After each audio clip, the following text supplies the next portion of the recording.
میرے بھائی بہنوں، اس رات میں سارے رمضان میں بخشش ہوتی رہتی ہے، لیکن اس رات میں 4 آدمیوں کی بخشش نہیں ہوتی، باقی سب کی ہو جاتی اہل ایمان میں سے۔ تو 4 آدمیوں کی بخشش نہ ہونے کا مطلب یہ ہے کہ اگر یہ توبہ نہیں کرتے تو ان کے لیے معافی کوئی نہیں، اگر یہ توبہ کر لیں تو ایک دم معافی، ان کو بھی اللہ کی رحمت ان کو اپنے چھاؤں میں لے لے گی۔ پہلا ہے مدمن خمر، جو مستقل شراب کا عادی ہو، مستقل شراب پینے والا یا کوئی بھی نشہ کرنے والا جو آدمی کو مفلوج کر دیتا ہے۔ تو اس وقت میں نشہ خمر شرابی تھا، اب تو ہیروئن اور کوکین اور کیا کیا وہ ٹیبلٹس بھی ایسی آ گئی ہیں، ایک ٹیبلٹ 5-5 ہزار کی ہے، اور ہمارے کالج سکول کے بچے بچیاں اس میں بالکل 16-17 سال کی عمر میں اس میں پھنسے ہوئے ہیں۔ تو مدمن خمرن، شراب پینے والے کی بخشش نہیں ہوتی۔ دوسرا کون ہے؟ عاق لوالدیہ، یہ عجب لفظ ہے عاق۔ عاق عقا یعقو ہے، اس کا مطلب ہوتا ہے پھاڑ دینا، ٹکڑے ٹکڑے کر دینا۔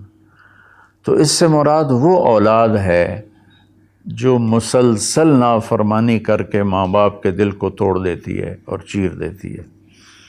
ایک ہوتا ہے کبھی کبھار آواز بلند ہو جانا، وہ تو ایک فطری چیز ہے کہ بیٹے کی آواز ماں کے سامنے بلند ہو جائے، باپ کے سامنے بلند ہو جائے، بیٹی کی آواز ماں کے سامنے بلند ہو جائے، باپ کے سامنے بلند ہو جائے، یہ نیچرل ہے، اس کو نافرمانی نہیں کہتے۔ یہ ایک وقتی طور پر ہوتا ہے، پیچھے وہ ان کو پھر بیٹے کو خیال آتا ہے تو وہ معافی مانگتا ہے جا کے، بیٹی کو خیال آتا ہے وہ معافی مانگتی ہے جا کے ماں سے، تو ان کو نافرمان نہیں کہتے۔ عاقہ وہ مرد، وہ عورت، وہ لڑکا، وہ لڑکی جو اپنے باپ اور ماں کے دل کے ٹکڑے ٹکڑے کر دے۔ آپ سے پوچھا گیا تھا یا رسول اللہ قیامت کب آئے گی؟ آپ نے فرمایا اللہ کے سوا کوئی نہیں جانتا۔ آپ نے فرمایا تو کوئی نشانی؟ تو وہ پوچھنے والے نے عرض کیا یا رسول اللہ کوئی نشانی بتا دیں، تو آپ نے فرمایا جب تم یہ دیکھو کہ بیٹیاں ماؤں سے نوکروں جیسا سلوک کریں،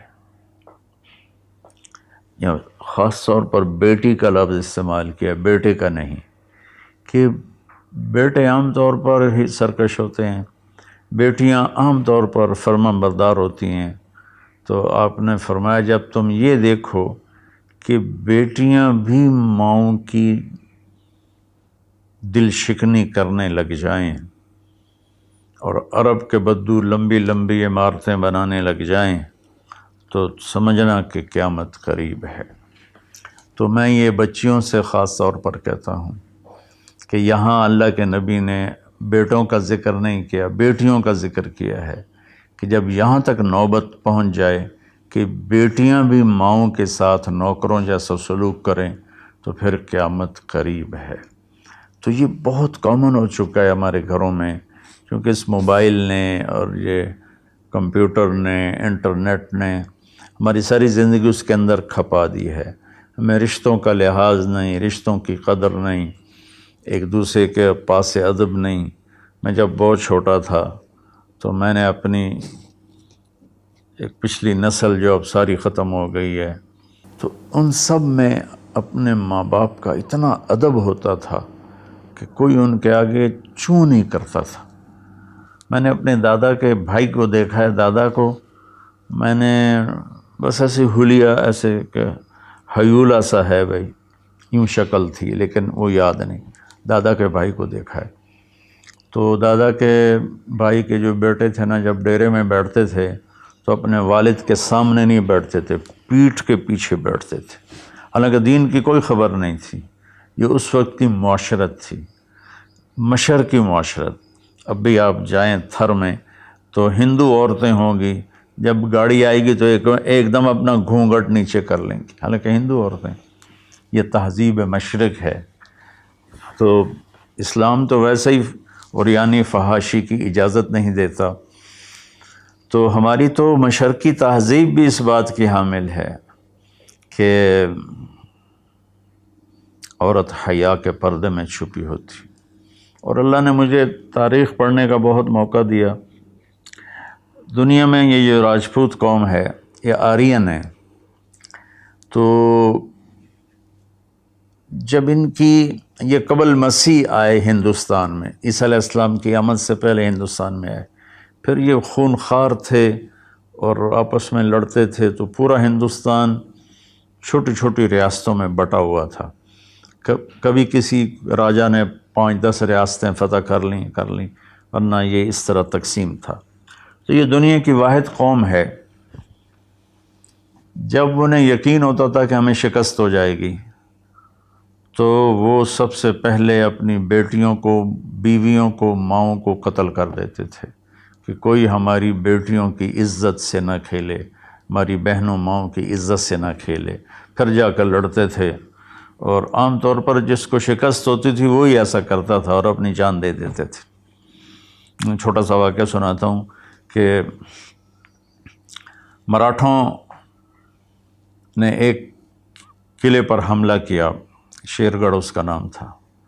تو اس کا جو راجا تھا وہ راجپوت تھا، اس کی طرف سے اورنگزیب کی طرف سے وہ وہاں اس قلعے کا وہ حاکم تھا، لیکن تھا ہندو. اودے سنگھ اس کا نام تھا اور اس کی 18 بیویاں تھیں. تو مراٹھوں نے اس پر حملہ کیا، تو رات کے اندھیرے میں حملہ کیا. تو سارے 5000 کی فوج تھی، ہندو مسلم کٹھے، وہ شرابیں پی کے پڑے تھے. وہ 300 آدمی اندر گئے، ان کو اکھاڑ دیا. تو اودے سنگھ کو جب پتہ چلا کہ میدان ہاتھ سے نکل گئے تو اس نے اپنی 18 بیویوں کا سر قلم کر دیا اور پھر آ کے نیچے لڑا اور خود بھی مارا گیا. یہ ایک ثقافت تھی، تہذیب تھی. تو اب ہماری ساری وہ اختلط الحابل بالنابل، اچھا پانی اور گند گٹر کا پانی آپس میں مل گئے ہیں. تو ہماری تو آپ نے تہذیب دیکھنی ہو تو آپ یہ ادھر جا کر سندھ میں دیکھ لیں کس طرح عورتیں اپنے گھونگھٹ میں رہتی ہیں. تو میرے بیٹوں بیٹیوں، حیا بہت بڑی چیز ہے، بہت بڑی دولت ہے. چونکہ ہم قرآن نہیں پڑھے، اللہ کے نبی کو نہیں پڑھا، تو مختلف قسم کی چیزوں سے ہم متاثر ہو کر اپنا وجود بھی گم کر بیٹھے ہیں اور اپنی تہذیب بھی مار بیٹھے ہیں. تو دوسرا شخص جس کی بخشش نہیں وہ ہے جو ماں باپ کے دل کو ٹکڑے ٹکڑے کر دیتا ہے.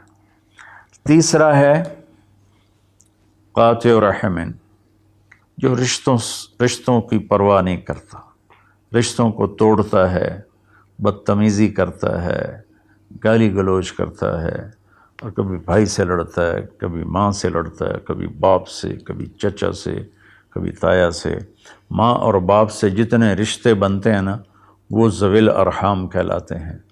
تو جو اپنے رشتوں کی قدر نہیں کرتا اور ان کو ذلیل کرتا ہے تو اس کی بھی بخشش نہیں ہوتی. چوتھا ہے الشاحن. شاحن کہتے ہیں جو دل میں بغض رکھے کسی کے لیے، دل میں کینہ رکھے کسی کے لیے، تو اس کی بھی بخشش نہیں ہوتی.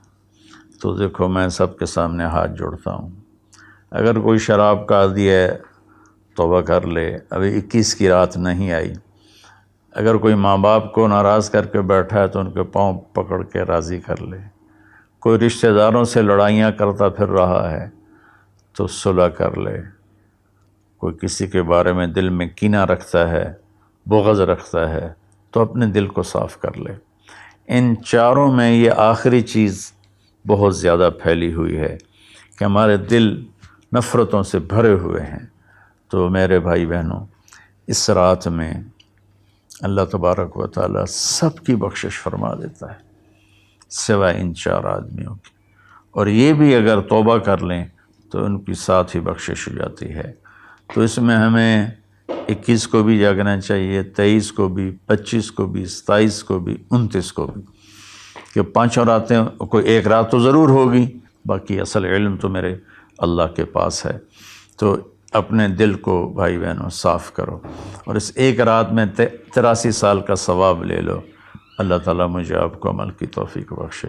السلام علیکم۔